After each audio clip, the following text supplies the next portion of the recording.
আর হুজুরের মায়া পর্দা করে না, এই জন্য তোমার মায়া পর্দা করো না, তাড়াতাড়ি মাফ করে দাও। হ্যাঁ, কথা বলেন না কেন? মাফ করে দেবে? সম্মানিত উপস্থিতি, এই আল্লাহ রাব্বুল আলামিন তার নবীর মাধ্যমে যা কিছু পাঠিয়েছেন, যা কিছু করতে বলেছেন, সব কিছু আমাকে করতেই হবে, করতেই হবে, করতেই হবে, বুঝে আসুক আর না আসুক। কথা ঠিক কিনা?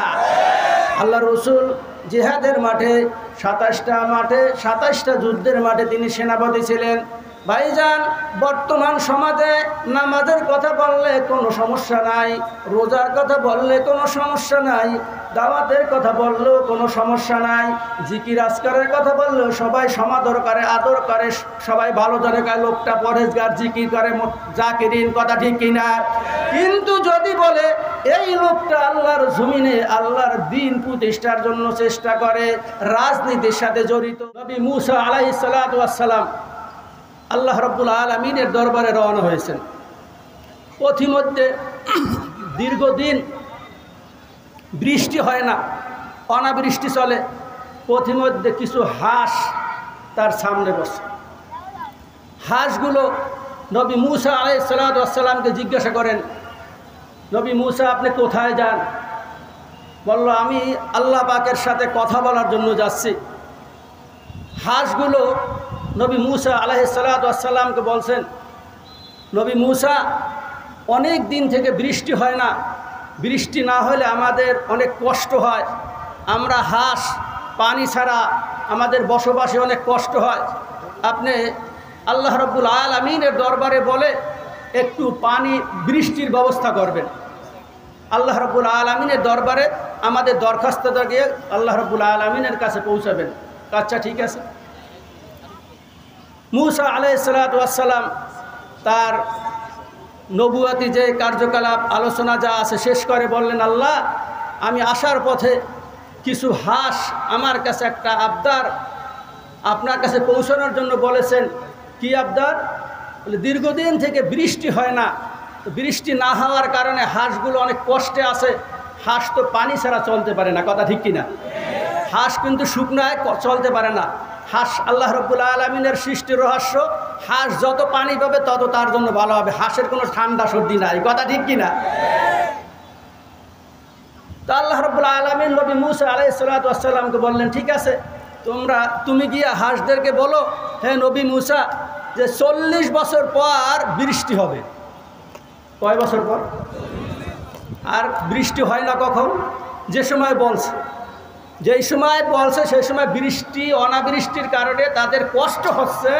সেই কষ্টটা দূর হওয়ার জন্য বৃষ্টির জন্য আবেদন করছে আল্লাহ রাব্বুল আলামিনের দরবারে। আল্লাহ রাব্বুল আলামিন নবী মূসাকে জানিয়ে দিলেন যে 40 বছর পরে বৃষ্টি হবে। তবে মূসা আলাইহিস সালাতু ওয়াস সালাম আসলেন। আসার পরে তো হাঁসগুলো অপেক্ষা করতে আছে। এ নবী মূসা, আমাদের ব্যাপারে কি সিদ্ধান্ত হলো? মূসা আলাইহিস সালাম বললেন, কি বলবো, আল্লাহ পাকের সিদ্ধান্ত তো বলতেই হয়। বলেন, কোনো সমস্যা নাই। তোমরা তো এখন সমস্যা আছো, তাই না? এখন কষ্টে আছো। হ্যাঁ, খুব কষ্টে আছে, বৃষ্টি নাই, দেখেন না, আমরা তো বৃষ্টি ছাড়া থাকতে পারি না, আমাদের খুব কষ্ট হয়।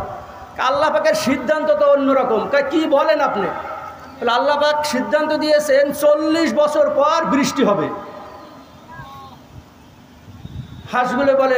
হাঁসগুলো এই কথা শুনে বলে, আলহামদুলিল্লাহ। কি বলছে?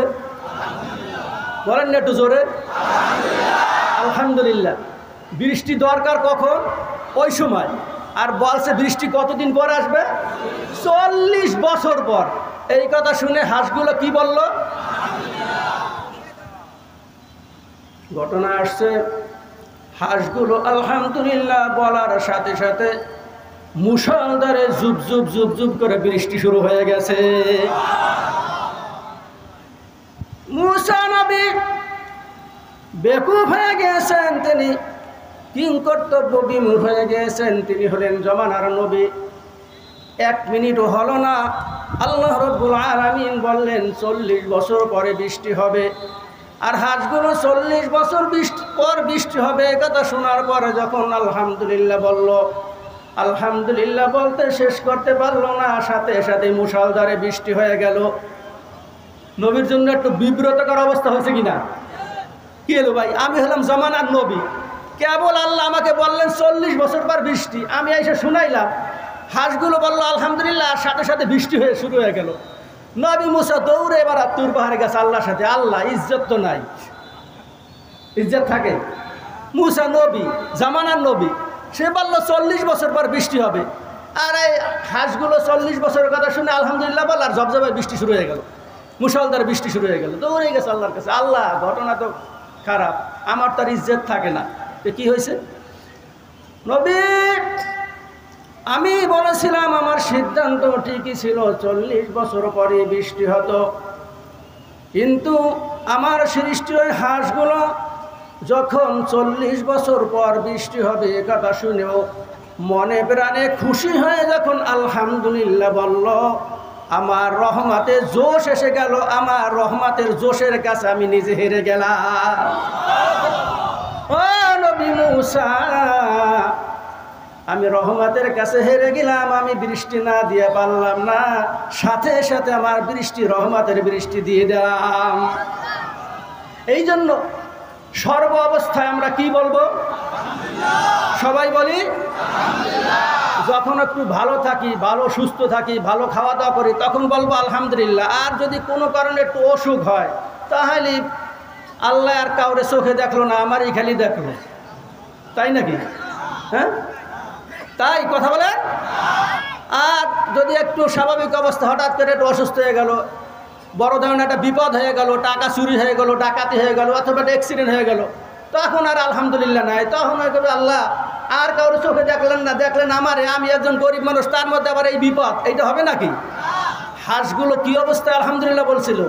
কষ্টে আছে, পানি নাই, তারপরে শুনছে 40 বছর পর বৃষ্টি, এমত অবস্থায় মন থেকে বলছে আলহামদুলিল্লাহ, আল্লাহ পাকের সেই রহমতে জোশ এসে গেল, সাথে সাথে বৃষ্টি শুরু হয়ে গেল। এই জন্য আমরা যে অবস্থায় সুখে থাকি, দুঃখে থাকি, কষ্টে থাকি, ভালো থাকি, অসুস্থ থাকি, সর্ব অবস্থায় আমরা কি বলবো? সবাই বলতে পারবে ইনশাল্লাহ? কে কে পারবো? আল্লাহু আকবার, আল্লাহ, হাত নামান। সর্ব অবস্থায় কি হবে? আর একটু বলি, আল্লাহ রাব্বুল আলামিন পবিত্র কালামে পাকের ভিতরে ফরমান, ইয়া আইয়ুহাল্লাযীনা আমানুত্তাকুল্লাহ হাক্কা তুকাতিহি ওয়া লা তামুতুন্না ইল্লা ওয়া আনতুম মুসলিমুন। আমার আলোচনার সময় প্রায় শেষ, অল্প সময়ের ভিতরে শেষ করে দেব। হে ঈমানদারেরা, আমানু ইত্তাকুল্লাহ, আল্লাহকে ভয় করো, ওয়া লা তামুতুন্না, এবং মৃত্যুবরণ করিও না, ইল্লা ওয়া আনতুম মুসলিমুন, মুসলমান না হয়ে। কি না হয়ে বলেন সবাই? শোনেন, এখানে যে আলোচনা করে, আপনারা যদি টুকটাক কিছু কাজ বাজ চলে এদিক দিকে, আপনারা যদি এদিক সেদিক তাকান, তাহলে যে আলোচনা করে তার মনোযোগ নষ্ট হয়ে যায়। আর আপনি যে এখানে বসছেন কষ্ট করে, এখানে যে আলোচনা চলছে, আপনি যেহেতু এদিক সেদিক চাইছেন, আপনি বলতেও পারবেন না, আপনার আমল করারও সম্ভব হবে। এই জন্য মনোযোগ থাকবে কোন দিকে? যে আলোচনা, মন থাকবে, চোখ থাকবে যে আলোচনা করে তার দিকে। ঠিক আছে ইনশাআল্লাহ? ফালা তামুতুন্না ইল্লা ওয়া আনতুম মুসলিমুন, তোমরা মুসলমান না হয়ে মৃত্যুবরণ করিও। এখন আপনি বলতে পারেন, ভাই আমি তো মুসলমান, আমার নাম আব্দুর রহিম, আমার নাম আব্দুল কাদের, আমার বাবার নাম আব্দুল জব্বার, আমার দাদার নাম আব্দুর রহিম, সুতরাং আমি তো মুসলমানই। তা আল্লাহ আবার এই কথা বললো কেন? এই আব্দুর রহিম, আব্দুল জব্বার, আব্দুল শুকুর আর আব্দুল কাদের নাম দিয়ে কিন্তু মুসলমান হওয়া যাবে না। আর এই মুসলমানের কথা আল্লাহ রাব্বুল আলামিন বলেন নাই। কথা ঠিক কিনা? মুসলমান কাকে বলে? এক কথায় মুসলমান হলো আমার নবীজি আল্লাহ রাব্বুল আলামিনের দরবার থেকে, আল্লাহ রাব্বুল আলামিনের পক্ষ থেকে যে সমস্ত বিধি নিষেধ নিয়ে আসছেন, সেইগুলো সর্ব অবস্থায় আমার বুঝে আসুক আর না আসুক, সর্ব অবস্থায় যা করতে বলছেন তাই করব, যা করতে নিষেধ করছেন তা থেকে বিরত থাকবো। এর নাম হলো মুসলমানি। কথা ঠিক কিনা? আচ্ছা ভাইজান, একটা কথা বলেন, আমাদের নবীজি সাল্লাল্লাহু আলাইহি সাল্লাম যা কিছু বলছেন দ্বীনের ব্যাপারে, এটা কি নিজের থেকে বানাইয়ে কিছু বলছেন নাকি? সবাই বলেন, মুহাম্মদ হারগিজ না গুফতা তা না গুফতা জিবরাইল, মুহাম্মদ হারগিজ না গুফতা তানা গুফতা জিবরাইল, জিবরাইল হারগিজ না গুফতা, তানা গুফতা রব্বুল জলিল।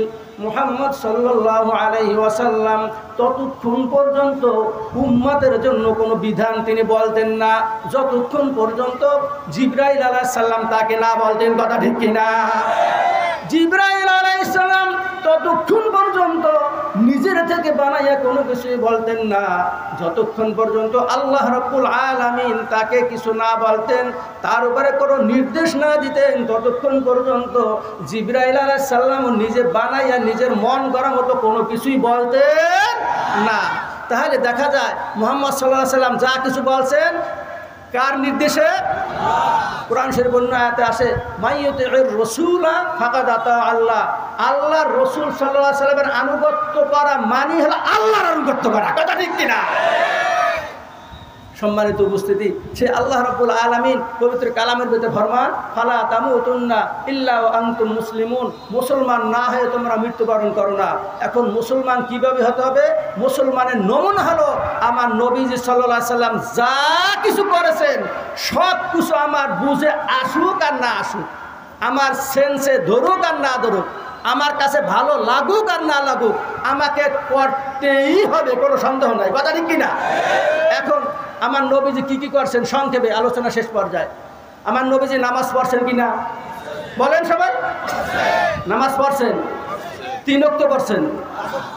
হ্যাঁ, 5 ওয়াক্ত। তাহলে আমার বুঝে আসুক আর না আসুক, যত কষ্টই হোক, আমার নবীজি যেহেতু 5 ওয়াক্ত নামাজ পড়েছেন, আমাকে 5 ওয়াক্ত নামাজই পড়তে হবে, কোনো ছাড় এখানে দেওয়া যাবে না।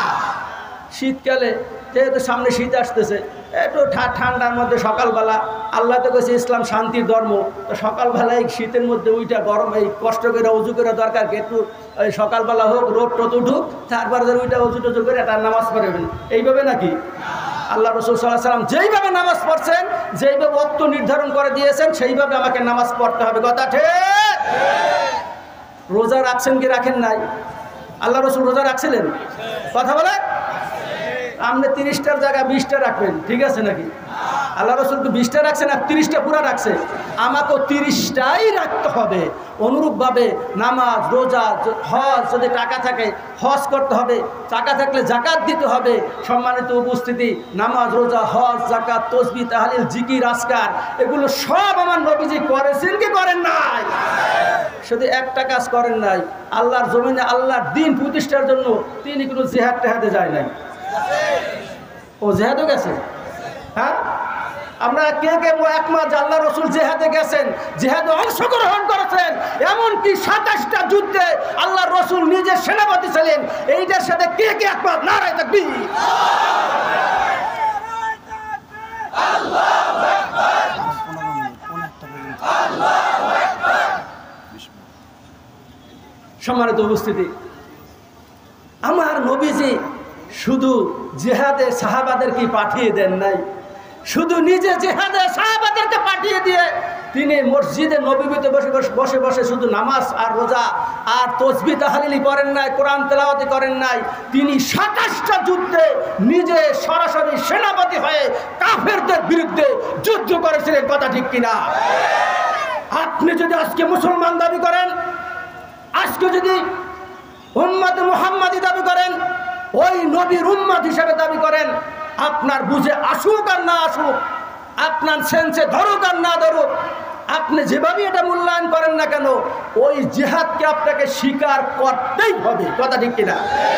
একটা হাদিস শুনাই। কোন আল্লাহর বান্দা বান্দি নামাজ পড়ে, রোজা রাখে, হজ করে, যাকাত দেয়, দান সদকা করে, জিকির আজকার করে, এদিক তাকান, এখানে কয়টা আঙ্গুল? সবাই বলেন কয়টা? দেখি কে খেয়াল করছেন কয়টা? আলহামদুলিল্লাহ, মনোযোগটা আকর্ষণ করে। অনেক সময় মন এদিক সেদিক চলে যায়। কান আর মন, আমি অনেক সময় বলি কান আর মন একটা সম্পর্ক আছে কিনা? কান লাগতেও ন লাগে, মন লাগতেও ন লাগে। তো কান যে মানুষের শরীরের কান কিন্তু বাসায় পাঠাইয়ে দেওয়া যায় না, যায় নাকি? আপনি বলবেন যে কান একটু বাসায় যা, আমার ওয়াইফে কি বলে, আমার বাচ্চা কি বলে, অথবা দোকানে যা, দোকানে কে কি বলতে সেটা শুন না, এরকম পাঠানোর কোনো সুযোগ আছে কি না? কিন্তু মনকে পাঠানো যায় কি না বলেন? মনকে পাঠানো যায় কি না? পৃথিবীতে সবচেয়ে দ্রুতগামী যেই বিষয়টা, যেই যানটা, তার নাম কি? মন। মনে করেন আপনি হন আমেরিকা, আপনি হন লন্ডন, আপনি হন ব্রাজিল, আপনি হন জার্মান, আপনি চীন, সাথে সাথে আপনি যদি একটা রকেট চালান, রকেট স্টার্ট দেওয়ার আগে আপনি আমেরিকা ঘুরে আইছেন, কথা ঠিক কিনা? এই জন্য আমি আলোচনার মধ্যে মাঝে মধ্যে বলি কান এবং মন। বলেন তো, কানকে দূরে সরাইয়া দেওয়া যায় না, কিন্তু মনকে দূরে সরাইয়া দেওয়া যায়। আপনি যদি কান দিয়ে শোনেন আর মন যদি বাসায় রাখেন, মন যদি দোকানে রাখেন, মন যদি বাসার চাউলের হিসাব করেন, ডাইলের হিসাব করেন, এইখানে যত সুন্দর, যত মধুর আলোচনায় হোক না কেন, আপনার কান দিয়ে ঢুকবে ঠিক, কিন্তু মনে যে জমা হবে, আপনি আমল করা সম্ভব হবে না। ছোট্ট একটা উদাহরণ দিই।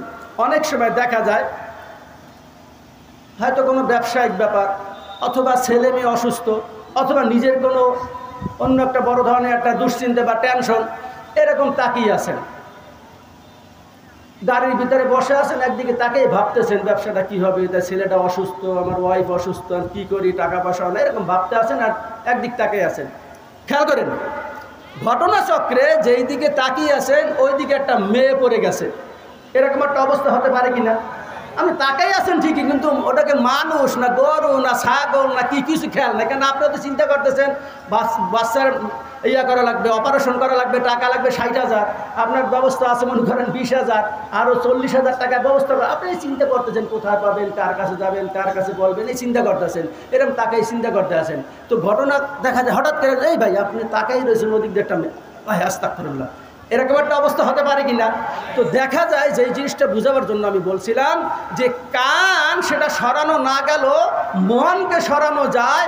অনেক সময় দেখা যায় আপনি এখানে আসেন ঠিকই, কিন্তু মন রয়েছে দোকানে, মন রয়েছে বাসায়, মন রয়েছে ছেলে অসুস্থ, মন রয়েছে বউ কোথায় গেছে, এই সমস্ত বিষয়। সম্মানিত উপস্থিতি, তাই বলতেছি কান এবং মন। বলেন তো, কান এবং সব সময় যখন যেখানেই যান না কেন, যে আলোচনায় যে করুক না কেন, এই দুইটা জিনিস একত্রে রাখবেন, কান এবং মন।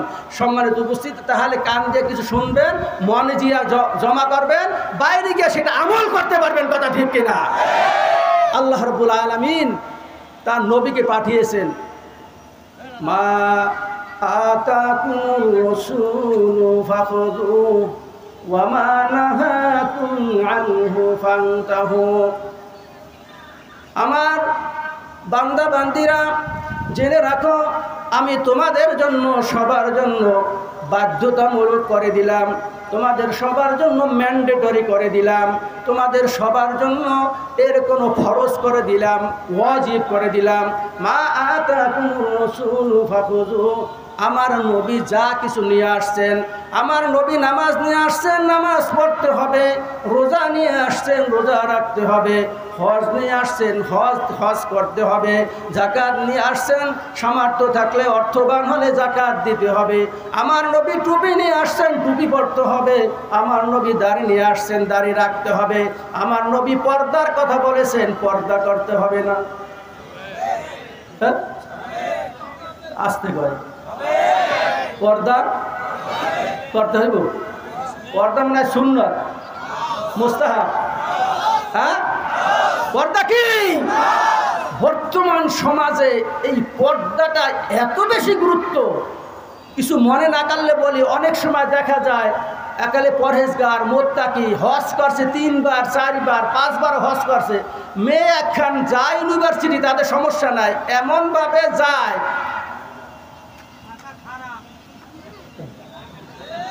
মাথা খারাপ। যুবক একটা পোলা যদি দেখে, নজর যদি তার দিকে নাও দিতে চায়, এমনভাবে পড়ে যায় যে মনে চায় তার দিকে তাকায়। ইফটিজিং কেন হবে না, কথা বলে? পর্দা করা কি এই ফরজ খালি ব্যক্তি পর্যায়ে নাই, ব্যক্তি পর্যায়ে ফরজ, সামাজিকভাবে সব ফরজ, রাজনৈতিকভাবে মনে হয় ফরজ নাই। বলেন, রাজনৈতিকভাবে ফরজ না, চরমনায় হযরত পীর সাহেব শায়েখে যিনি মরহুম শায়েখ রহমতুল্লাহ আলাইহি বর্তমান পীর সাহেবরা এই পর্দার জন্যই অন্যদের সাথে ঐক্য করতে পারতেছে না, কথা ঠিক কিনা? এই পর্দা সবাই বিভিন্ন আলেম ওলামারা, আমি কোনো সমালোচনা করব না, আমি শুধু আপনাকে বলবো, ও ভাইজান, আপনার কবরে আপনি যাবেন, আমার কবরে আমি যাব, আপনার কবরের হিসাব আপনাকে দিতে হবে, আমার কবরের হিসাব কিন্তু আমাকেই দিতে হবে। চরমনায় পীর সাহেব হুজুরের কবর হিসাব চরমনায় পীর সাহেব হুজুরকেই দিতে হবে, কথা ঠিক কিনা? সেখানে যদি যে বলেন যে আল্লাহ, আমি তো আসলে পর্দা করতাম, আমার বউরও পর্দা করাইতাম, আমার মেয়েরও পর্দা করাইতাম, কিন্তু অমুক হাজী সাহেব তার মেয়েকে পর্দা করায় নাই, অমুক মনে করেন এক হুজুর তার মেয়েকে, তার ছেলে মেয়েকেও দেখছে পর্দা করায় না, এই জন্য আমি করি নাই। আল্লাহ কবে ঠিক আছে, যেহেতু ওই হাজী সাহেবের মেয়ে পর্দা করে নাই আর হুজুরের মায়া পর্দা করে না, এই জন্য তোমার মায়া পর্দা করো না, তাড়াতাড়ি মাফ করে দাও। হ্যাঁ, কথা বলেন না কেন? মাফ করে দেবে? সম্মানিত উপস্থিতি, এই আল্লাহ রাব্বুল আলামিন তার নবীর মাধ্যমে যা কিছু পাঠিয়েছেন, যা কিছু করতে বলেছেন, সব কিছু আমাকে করতেই হবে, করতেই হবে, করতেই হবে, বুঝে আসুক আর না আসুক, কথা ঠিক কিনা? আল্লাহ রসুল জিহাদের মাঠে 27টা যুদ্ধের মাঠে তিনি সেনাপতি ছিলেন। ভাইজান, বর্তমান সমাজে নামাজের কথা বললে কোনো সমস্যা নাই, রোজার কথা বললে কোনো সমস্যা নাই, দাওয়াতের কথা বললেও কোনো সমস্যা নাই, জিকির আজকারের কথা বললেও সবাই সমাদর করে, আদর করে, সবাই ভালো জানে লোকটা পরেজগার, জিকির করে, জাকিরিন, কথা ঠিক কিনা? কিন্তু যদি বলে এই লোকটা আল্লাহর জমিনে আল্লাহর দ্বীন প্রতিষ্ঠার জন্য চেষ্টা করে, রাজনীতির সাথে জড়িত, তখনই দেখবেন আমাদের সমাজে কিছু লোক আছে একেবারে নামাজ, রোজা, তসবিহ, তাহলিল, দান, সদকা সব করে, কিন্তু আমি রাজনীতি পছন্দ করি না। আপনার এলাকায় নাই? আছে? আচ্ছা, আমরা যে রাজনীতি করি এটা আসলে ঠিক না, কারণ এইটা আল্লাহ রসুলও করে নাই, সাহাবায়ে কেরামরাও করে নাই, আর হযরত আবু বকর, হযরত ওমর, হযরত উসমান, হযরত আলী, সাহাবায়ে কেরামরা কেউ করে নাই, কথা ঠিক না? করছে? সবাই একবার? আচ্ছা, রাজনীতিটা কি? সমস্যাটা হলো বর্তমান সমাজে রাজনীতিটাকে এমনভাবে কলুষিত করছে, এখন দেখবেন এলাকায় যেই লোকটা, যেই পোলাটা, যেই যুবকটা সবচেয়ে খারাপ, সবচেয়ে খারাপ, টেন্ডারবাজি করে, খারাপ কাজ করে, জমি দখল করে, মার্কেট দখল করে, চাঁদাবাজি করে, ওটাকে দেখো রাজনীতি করে। ওটা কি করে? আসলে ও রাজনীতি করে না, ওগুলো পেট নীতি করে। বলেন ও কি নীতি করে? আচ্ছা, রাজনীতি কাকে বলে? ভাই, এই হাঁস, যে হাঁসের আলোচনাটা শুরু করছিলাম, তাই না? আলহামদুলিল্লাহ, মনে থাকবে ইনশাল্লাহ? আলহামদুলিল্লাহ কত মনে থাকবে? সর্ব অবস্থায় কি? সবাই বলেন, সর্ব অবস্থায় সুস্থ থাকলে, অসুস্থ থাকলে, টাকা পয়সা হারাইলে, বিপদে পড়লে, সর্ব অবস্থায় আলহামদুলিল্লাহ, কথা ঠিক? তো ওই হাঁসের দিয়ে বলছিলাম, এই হাঁসের ভিতরে সবচেয়ে বড় একটা হাঁস আছে, ওই হাঁসটারে কি বলে? হ্যাঁ, রাজাহাঁস। কেন? হাঁসটা সবার বড়, কথা ঠিক কিনা? আচ্ছা ভাইজান, যেই রাজা বাড়িতে, যেই বাড়িতে থাকে, বাদশাহ যেই বাড়িতে থাকে, ওইটারে কি বলে? রাজবাড়ি। রাজা যেই বাড়িতে থাকে, রাজা বাদশাহ যেই বাড়িতে থাকে, ওই বাড়িটাকে কি বলে? রাজবাড়ি। তাহলে হাঁসের মধ্যে যেইটা বড় সেইটা হলো রাজা হাঁস, আর বাড়ির মধ্যে রাজার বাড়ি যেটা, ওইটা হলো রাজবাড়ি, আর নীতির মধ্যে সবচেয়ে ভালো নীতি যেটা, ওইটা হলো রাজনীতি। কিন্তু আমাদের সমাজে সবচেয়ে জঘন্য যে লোকটা, ওইটা করে রাজনীতি, যার জন্য অনেকে কয় হুজুর সব যাই যা বলেন না কেন, চরমনায় বিশ্বাস সব দিকটা ভালো, কিন্তু রাজনীতিতে কেন আইলেন? বলে কি বলে না? আচ্ছা, চরমনায় বিশ্বাস রাজনীতিতে আসছে, এটা কি তার নিজের ইচ্ছায় আসছে, না কোরআন হাদিস অনুযায়ী রাজনীতি করার নির্দেশ আমাদের প্রতি আছে সেই জন্য আসছে? আমাদের নবীজি রাজনীতি করছেন কিনা? তিনি প্রেসিডেন্ট ছিলেন কিনা? কথা বলেন। নবীজি প্রেসিডেন্ট ছিলেন, কোনো সন্দেহ? আবু বকর রাদিয়াল্লাহু তাআলা আনহু প্রেসিডেন্ট ছিলেন, কোনো সন্দেহ? ওমর রাদিয়াল্লাহু তাআলা আনহু প্রেসিডেন্ট ছিলেন, কোনো সন্দেহ? আবু বকর করলেন, ওমর করলেন, উসমান করলেন, আলী করলেন, সাহাবায়ে কেরামরা করলেন। ও ভাইজান, বোঝার চেষ্টা করেন, ওই কবরে কিন্তু আপনার কবরে আপনি যাবেন, আমার কবরে আমি যাব। আপনার কবরের হিসাব আপনাকে দিতে হবে, আমার কবরের হিসাব কিন্তু আমাকে দিতে হবে। কথা ঠিক কিনা? আমার নবীজি যেহেতু রাজনীতি করেছেন, আমার বাবাও যদি রাজনীতি অপছন্দ করে, রাজনীতিকে পছন্দ না করে, আমি ওই ক্ষেত্রে আমার বাবাকেও বাদ দিতে রাজি আছি। কথা ঠিক কিনা?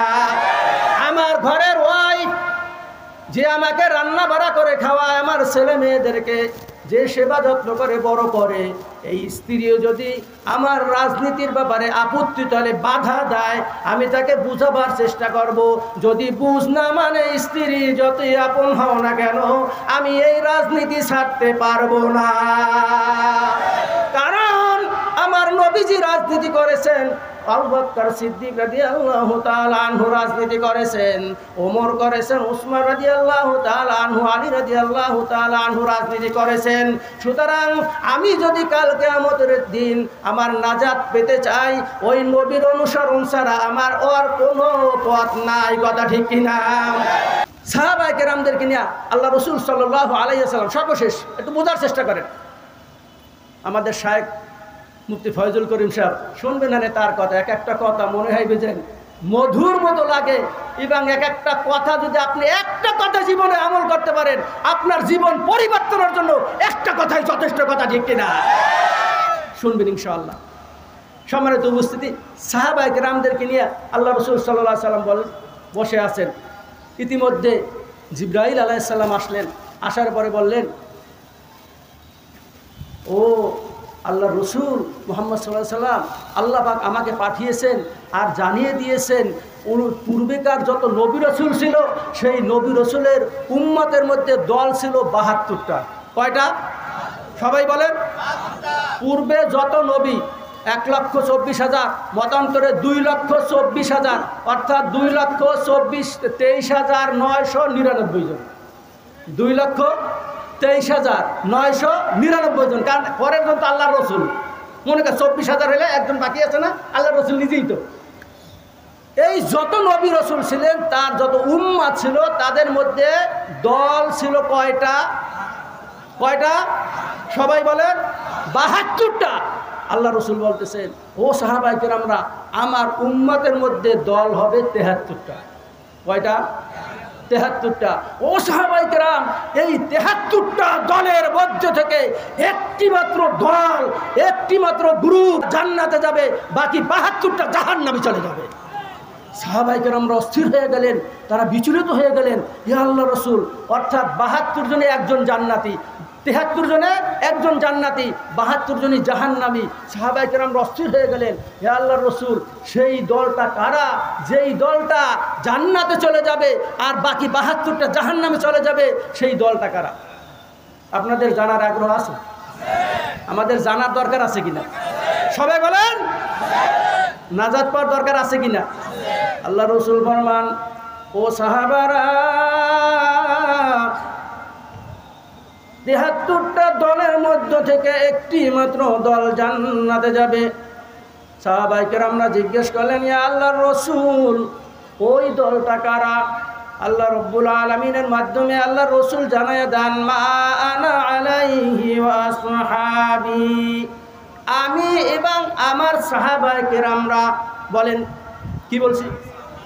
আল্লাহ রাসূল বলছেন, আমি এবং আমার সাহাবায়ে কেরামরা। বলেন, মুখস্থ করে যান। মুসলমান হয়ে মরতে হবে, মুসলমান হয়ে মরতে হবে। মুসলমান না হয়ে মরে কোনো লাভ নাই, জাহান্নাম ছাড়া কোনো উপায় নাই। আল্লাহ রাসূল বলেন, মা আনা আলাইহি ওয়া আসহাবি, আমি এবং আমার সাহাবায়ে কেরামরা যেই পথে, যেই মতে, যেই আদর্শের উপরে আছে এবং কিয়ামত পর্যন্ত থাকবে। কি বলছি? যেই পথে, যেই মতে, যেই আদর্শের উপরে আছে এবং কিয়ামত পর্যন্ত একটা গ্রুপ থাকবি, কিয়ামত পর্যন্ত একটা গ্রুপ থাকবি। আল্লাহ রসুল বলেন, ও সাহাবায়ে কেরামরা, ৭৩টা দলের মধ্য থেকে ৭২টা দল জাহান্নামে চলে যাবে আর একটি মাত্র দল জান্নাতে যাবে। সাহাবায়ে কেরামরা জিজ্ঞাসা করলেন, ইয়া আল্লাহর রসুল, ওই দলটা কারা? আল্লাহ রসুল জানাইয়া দেন, স্পষ্ট বলে দেন, আমি এবং আমার সাহাবায়ে কেরামরা যেই পথে, যেই মতে, যেই আদর্শের উপরে আছে এবং কিয়ামত পর্যন্ত থাকবে, ওই দলটা একমাত্র নাজাত পেয়ে জান্নাতে চলে যাবে। সুবহানাল্লাহ। সেই জন্য সর্বশেষ আলোচনা, আমরা যে কোনো অবস্থায়, যে কোনো পরিস্থিতিতে আল্লাহর রসুল সাল্লাল্লাহু আলাইহি সাল্লামের এবং সাহাবায়ে কেরামদের যেই পথ, যেই মত, যেই আদর্শ আছে, এর সাথে আমরা, আমার বাবা, আমার মা, আমার ছেলে, আমার ওয়াইফ, আমার বন্ধু কেউ যদি না থাকে, আমি আমার নিজের স্বার্থে, আমার নাজাতের জন্য আমি সাহাবায়ে কেরামদের পক্ষে ওয়াদা করতে পারি। আল্লাহু আকবার। আল্লাহ আমাদেরকে, আল্লাহ আমাদের সবাইকে আল্লাহ রসুল এবং সাহাবায়ে কেরামদের পথে, মতে, আদর্শ উপরে মৃত্যু পর্যন্ত থাকার তৌফিক দান করুন। আমাদের সবাইকে আল্লাহ তাদের যে আমলগুলো আছে সেই আমলগুলো করার তৌফিক দান করুন। ওয়া মা আলাইনা ইল্লাল বালাগ। আসসালামু আলাইকুম ওয়া রাহমাতুল্লাহি ওয়া বারাকাতুহু।